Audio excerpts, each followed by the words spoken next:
je vous remercie tous de votre présence, qu'elle soit sous format classique, c'est-à-dire en présentiel, ou sous le format numérique grâce à la visioconférence. J'aimerais avant tout présenter mes vœux pour cette nouvelle année à ceux que je n'ai pas encore vus, avec comme seul désir pour 2021 la fin de l'épidémie, afin que nous puissions reprendre une vie normale. Alors je suis ravie d'être ici, ceci à double titre. Tout d'abord parce que nous inaugurons une nouvelle forme de séance, mêlant un peu de présentiel, et nous l'espérons beaucoup de personnes à distance. Certes, c'est le résultat des contraintes liées à la crise sanitaire, mais c'est aussi une meilleure prise en compte de nos adhérents qui sont loin d'Agen. Ensuite, parce que la conférence à laquelle nous allons assister va être, je n'en doute point, d'une très grande qualité, et parce que cette dernière n'est qu'une étape, ce qui signifie que l'aventure continue, ce qui me ravit au plus haut point. Alors je remercie Robert pour avoir demandé à M. Pierre Garrigou-Grandchamp de contribuer à la revue en rédigeant un article sur l'habitat médiéval d'Agen. Et je remercie également M. Pierre Garrigou-Grandchamp d'avoir accepté, mais surtout d'avoir surenchéri au-delà de nos espérances, en proposant de mener une large étude sur le bâti médiéval d'Agen, qui, jusque-là, n'avait jamais été évoqué globalement, même pas par le formidable travail de l'Atlas historique d'Agen, publié en 2017. Ainsi, le 5 juin 2019, lors d'une réunion en présence donc de Robert de Floujac, président, et de certains membres de l'Académie, avec Sandrine Lavaux, maître de conférences en histoire médiévale à Bordeaux-Montaigne, directrice de la collection de l'Atlas, Stéphane Capot, directeur des archives départementales d'Agen, Christine Pell-Hig, représentant Laure Rochebacher, directrice du pôle mémoire et régional du patrimoine des archives, Alain Besky, responsable de l'unité de recherche et photographie au service régional du patrimoine et de l'inventaire, et Gérald Mijon, conservateur adjoint de l'archéologie. Donc lors de cette réunion, le projet est présenté et lancé, et nous sommes heureux de les retrouver, pour la plupart aujourd'hui avec nous. Alors la collaboration de M. Pierre Garrigou-Grandchamp est une véritable chance pour l'Académie et la ville d'Agen, car en plus d'être très compétent, je rappelle que vous êtes docteur en archéologie et histoire de l'art et spécialiste incontesté des maisons médiévales, et que vous êtes un passionné. Nous avons aussi à l'Académie des passionnés, dont quelques-uns ont très rapidement rejoint le projet. Francis Stéphanus et Jean-Luc Moreno, pour qui l'archéologie est une seconde nature, Hervé Bouillac, pour qui les archives médiévales de l'Agenais ont de moins en moins de secrets, et Hélène Artebise, sociologue, qui, je n'en doute pas, portera sur ce travail un regard bien différent de notre regard d'historien et qui ne manquera pas d'enrichir ce travail. Enfin, a rejoint l'équipe Tom Leroux, doctorant, qui va poursuivre ses recherches déjà riches sur Agen au Moyen-Âge, ceci par un travail sur les maisons d'Agen. Il s'est écoulé donc quelques jours à peu près depuis cette réunion, à peu près 1 an et demi, donc, et pendant ces 1 an et demi, vous avez donc arpenté les rues d'Agen en observant le moindre détail. Vous êtes entré chez certains particuliers afin de découvrir l'envers du décor, et vous avez assemblé les plus minuscules informations récoltées par l'équipe pour en faire une synthèse que nous sommes impatients de connaître. Je m'arrêterai donc là et je vous donne la parole.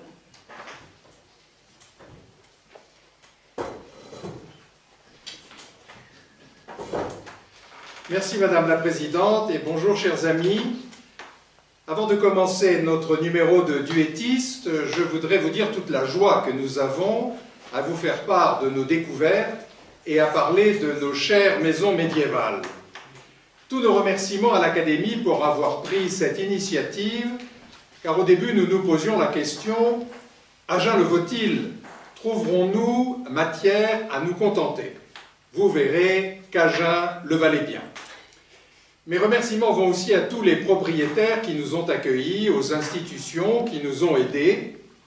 Et je terminerai en rappelant que Francis et moi parlons au nom d'une équipe, et donc que les duettistes de ce jour ne sont que les interprètes d'une formation, d'un orchestre de chambre, si je puis dire.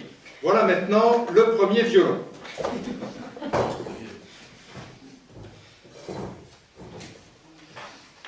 Bien, bonjour, j'espère qu'il n'y aura pas de dissonance dans le son du premier violon. Merci Pierre. On va commencer cet exposé par présenter les objectifs de notre recherche. Le diaporama va venir, sous la main experte de Tom Lou. Ça arrive, donc les objectifs de définir donc notre champ de recherche et la méthode que nous avons suivie. Donc, diapo suivante, après la diapo de présentation. Voilà, j'y vais. Je suis capable d'appuyer sur le bouton si on veut bien me suivre. Voilà.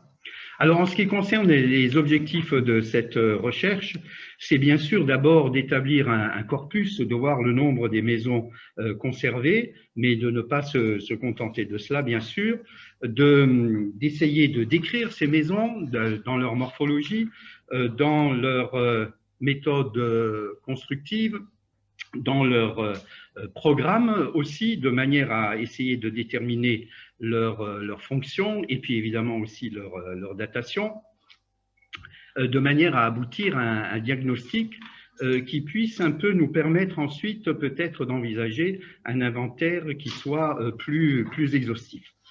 Et en ce qui concerne la méthode, le champ de la recherche d'abord, eh bien on s'est quand même limité à 2 îlots qui nous semblaient les plus prometteurs. Il y a d'abord des limites spatiales qui sont ces îlots. L'îlot nord, si vous voulez, qui est défini entre les rues Puy du Saumon, Grande Horloge et la fameuse rue des Cornières. Voilà pour l'îlot nord. Pour l'îlot sud, ce sera plutôt autour de la rue des Juifs et puis de la rue de Cessac. Voilà pour le champ, je dirais, spatial. Et en ce qui concerne le champ chronologique et les limites chronologiques de la recherche, ce sera les maisons entre le XIIe et le XIVe siècle, puisqu'avant le XIIe, il y a peu de choses, sinon celles révélées par l'archéologie. Et puis le XVe, eh bien, c'est une autre époque et d'autres constructions, d'autres types de constructions, en particulier en pan de bois, qui demandent donc des technologies un peu avancées pour la datation en particulier.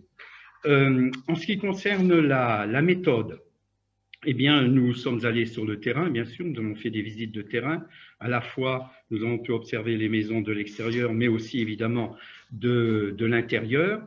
Ces visites de terrain ont donné lieu à 6 comptes rendus faits par Pierre Garrigou-Grandchamp, ici au sein de l'Académie. Et à partir de là, on a pu continuer évidemment nos recherches. On ne s'est pas contenté simplement de ces visites de terrain, des visites des maisons, mais nous avons aussi exploré les archives municipales, le pôle mémoire et archives d'Agen, ainsi que les archives départementales, nous, pour trouver évidemment si ces maisons-là étaient documentées. Et ensuite, nous sommes aussi allés au musée pour explorer le lapidaire du musée, à la fois le lapidaire exposé et le lapidaire dans les réserves. Le lapidaire, évidemment, du décor monumental de ces maisons, en particulier des chapiteaux qui sont conservés, des chapiteaux civils, hein, de l'architecture civile, qui sont conservés au musée d'Agen. Voilà en ce qui concerne la méthode.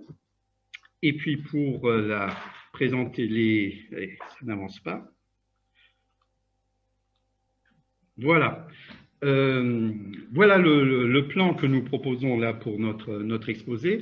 Je commencerai moi par placer ces maisons dans leur cadre historique et topographique, et c'est ensuite Pierre qui continuera. Vous voyez, on commence d'abord par l'étude du matériau pour arriver à quelque chose de plus général. Évidemment, à Agen, il y a à la fois la pierre et la brique. La pierre toute seule ou la brique toute seule, ou les deux mélangés. Et pour chacun de ces matériaux, eh bien, on examinera plus en détail une maison emblématique construite en pierre et une autre, une demeure en brique. On passera ensuite au type et programme, comme je l'avais annoncé dans l'introduction. Il y a 2 types bien représentés pour le moment, bien sûr, hein, à Agen. C'est la maison bloc qui sera définie par Pierre tout à l'heure. Et puis, ce qui nous a un peu surpris, ce sont ces maisons tours qu'on peut retrouver au détour d'un tour en ville. On terminera ensuite par les pratiques constructives et en particulier par les fenêtres, par la typologie des fenêtres qui est très intéressante parce qu'elle permet de dater les maisons, et par la sculpture monumentale dont je parlais tout à l'heure et qui est surtout représentée au musée puisque cette sculpture est très peu apparente aujourd'hui dans les maisons qui sont conservées. Et puis, si j'ose dire, on fermera cet exposé par une ouverture qui est celle des perspectives de notre recherche. En ce qui concerne le cadre historique et topographique d'Agen, donc du XIIe au XIVe siècle, Agen, à partir déjà du XIIe, comme d'autres villes en France, se trouve connaît une sorte de renouveau urbain avec un essor économique qui est marqué par le commerce évidemment fluvial, commerce du blé, commerce du sel, commerce du vin. La ville aussi elle produit des objets manufacturiers dans le tissage, par la minoterie, par les tanneurs. Et cette ville, dans cette prospérité économique, elle se trouve dans un contexte qui est aussi favorable de gouvernance, puisqu'une ville d'abord gouvernée sous l'autorité de l'évêque, et puis à partir du début ou de la première moitié du XIIIe siècle, elle passe sous l'autorité des consuls, et des consuls qui trouvent leur légitimité, en particulier dans la rédaction du livre des coutumes. À cette époque-là, vers le XIIIe, XIVe siècle, on estime la population d'Agen à peu près à 10 000 habitants. On peut faire le rapprochement avec Toulouse, 30 000 habitants. Ça, c'est le compte fait par Guy Éché dans une étude malheureusement un peu ancienne qui date de 1962. Alors, dans ce contexte évidemment favorable, la ville se développe avec par l'afflux des habitants qui viennent des campagnes, et la ville se développe, et je vous présente ici rapidement la topographie de cette ville. C'est un développement, diraient nos historiens, polynucléaire. On part, alors je vais essayer de voir, mais ça nous cache, voilà. On part d'un noyau autour de la cathédrale Saint-Étienne, c'est le 1 ici. Vous voyez ici cette enceinte, la première enceinte connue d'Agen.